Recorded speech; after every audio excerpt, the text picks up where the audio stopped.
Le film, vous l'avez écrit avec votre femme. Comment se passe l'écriture entre vous deux? Ça passe bien. On a fait toujours l'écriture ou plusieurs films que j'ai faits sont inspirés par des romans qu'elle avait écrits et c'est un procès naturel pour nous de travailler ensemble. Vous êtes inspiré dans votre travail de réalisateur des metteurs en scène avec qui vous êtes tourné, notamment Marco Ferreri pour La Chair. Enfin, vous avez connu des grands maîtres italiens. Est-ce qu'ils vous ont influencé quand vous êtes passé à la réalisation?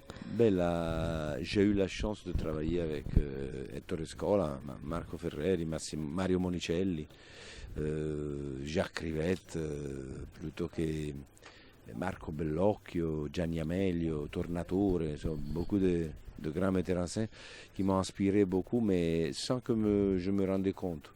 Parce que l'expérience tombe dans toi et ressort dans un faisant presque inconnu à toi.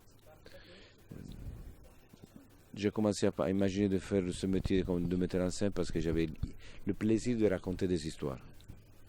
C'est un film qui est très italien, donc en termes de références digérées, mais aussi par rapport à ses personnages, que ce soit les hommes ou les femmes. C'est un roman populaire. Un roman populaire qui dans le même temps prétendent d'avoir un très fort inconnu. La psychologie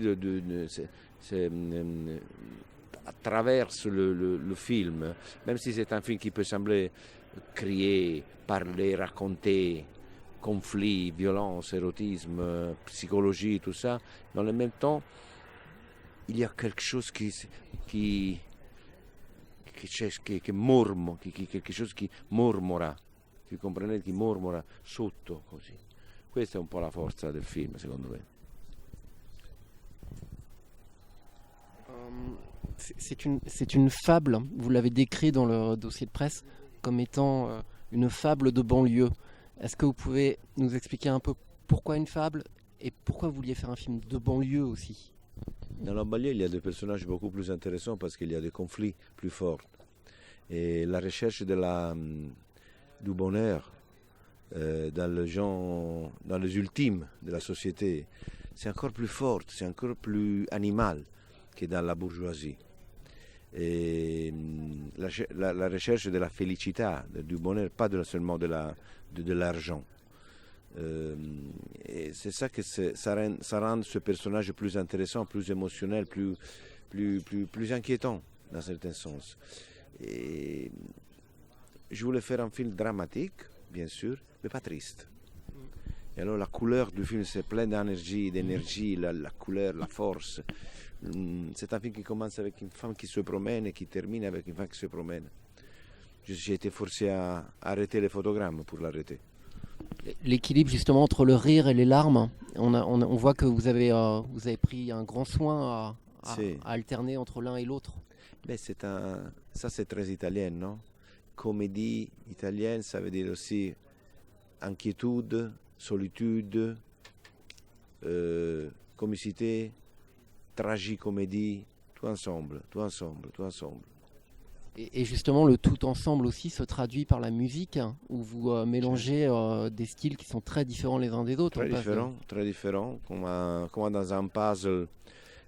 On écoute dans le film les chansons, par exemple, que Fortunato pourrait aimer d'écouter, non? Le grand rock, pop. Et dans le même temps, il y a le musiciste du film, le compositeur qui a réalisé ce petit pianoforte qui rentre. C'est une petite musique, comme si c'était un spectateur silencieux qui arrive sur la porte, regarde la scène, dit 2, 3, 4, 5 notes et se rend dans le même temps invisible. Le fait que le film soit si dense, qu'il y ait autant de thématiques, notamment pour chacun des personnages, est-ce que on voit bien que c'est un film qui est très écrit? Est-ce que du coup, quand vous l'avez monté, vous avez été obligé de faire beaucoup de coupes? Parce que le film a aussi des ellipses. Et la question c'est, est-ce que ces ellipses, elles étaient toutes volontaires dès le départ, ou c'est parce que le film était si dense que vous avez été obligé de les faire au final?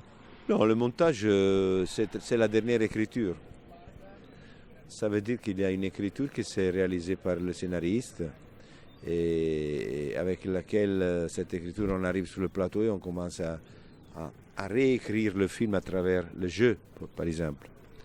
Et après, il y a la dernière écriture très importante qui est le montage, qui décide de tenir ou effacer de certaines choses. Et là, ça devient un autre rythme, une autre écriture. Le film, ce n'était pas le même qu'on a écrit. Non, c'est beaucoup différent. Parce que nous avons toujours refusé l'idée d'un automatisme. Il y a certaines scènes qui ont été écrites le matin et l'après-midi on a été donné aux acteurs. Ça, c'est une façon de travailler très importante, très intéressante, parce que ça nous rend toujours dans la panique. Et travailler dans la panique, c'est intéressant. Le titre que vous avez choisi, Fortunata, c'est le prénom de l'actrice principale. Et du coup, on est un petit peu cueilli dans le sens où le film ne parle pas que de Fortunata. Il parle de tous les personnages ont un destin croisé et important. Absolument, absolument.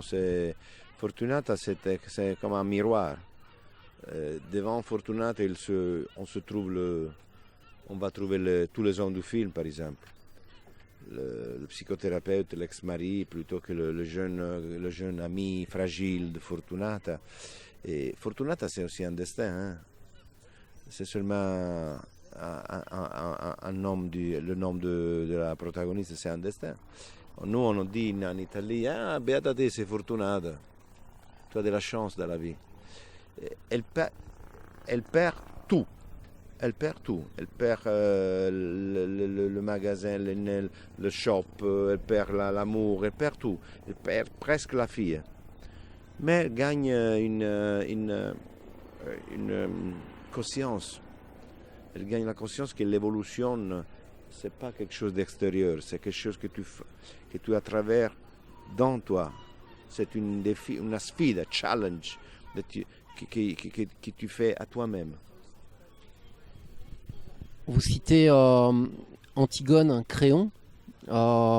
C'était important pour vous dans le film ou c'est juste un petit détail comme ça parce que c'est une actrice? Ben non, Antigone, c'est une des premières héroïnes de la tragédie grecque, du raconte épique qui dit non au pouvoir. Antigone dit non au Créonte, dit non, je me fais tuer, mais je prends le corps de mon frère et je le mets dans le mur. Je ne le laisse pas dehors le mur. Elle va mourir pour ça. Antigone, c'est une féministe ante litteram. Merci beaucoup. À vous.